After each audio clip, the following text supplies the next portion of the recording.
Hello everybody, hopefully you are doing well. In today's video, we are gonna talk about buy. It is a small word, but it can be used in different multiple situations to mean different things. I always emphasize the idea of learning things in situations, through situations. Why? Because situations will help you understand things fully and completely. Because situations will help you recognize and identify the different multiple meanings of the same thing. And this is what the majority of language learners miss. They don't learn what is rare. They don't learn what is deep. They don't learn what is detailed about things they come to learn. And this is what makes it challenging for them to speak, to express themselves fully and effortlessly. Situations will help you understand, will help you recognize what is detailed, what is deep, what is different about the same vocabulary, and how it changes from one situation to another. Situations will help you get flexible, will help you get playful, which means you will be able to play with the vocabulary you have. You will be able to use them in different multiple situations. Okay? This is what you need to do. This is how you should learn things. It's through situations. You see how powerful situations are when it comes to expressing yourself, when it comes to getting fluent, when it comes to being able to articulate yourself, your thoughts, your opinions easily and comfortably. Now, let's study this small word. In the word of speaking, we should not consider or we should not mention or refer to something as small or as simple or as difficult. Everything should be considered as difficult, as something that needs or requires much time. We need to give adequate time, enough time to everything or to every single thing we come to learn once our objective is fluency. This is what will help us get sure. This is what will help us get the vocabulary automatic into our minds by spending too much time with it and by using it in different situations, by looking at it from different angles. Number one situation, we can say, I always go to school by bus, which means we can use by with means of transportation, by car, by tram, by train. Okay, which means this is the kind or this is the form of means of transportation I use to go to school. One more situation can say, I'm standing by my car. Here, this is another use of by, another meaning of by, different from the previous one. I'm standing by my car, which means I'm standing near my car, beside my car.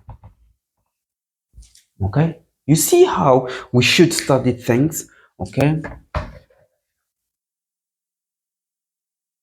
The meaning changes when the situation changes as well.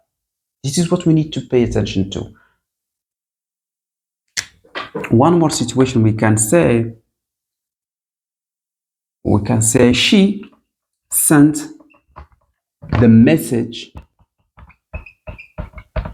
by email, which means we can use by with ways of communication. How does she communicate with me? She sent me the message by email, which means she used the email to send the message.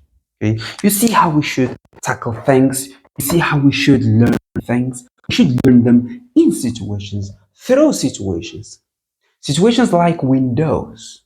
Okay, once you change the window from which you look or through which you look, you will be able to see different things. Okay, we have the same house, but we have different windows in different positions, and these different positions will help you learn more, will help you recognize more or know more about what is there in this house. In this case, house is like word, okay, and windows like situations. One more situation we can say prices increase by $5. You see, we can use it, for example, with amount of something, amount of money here.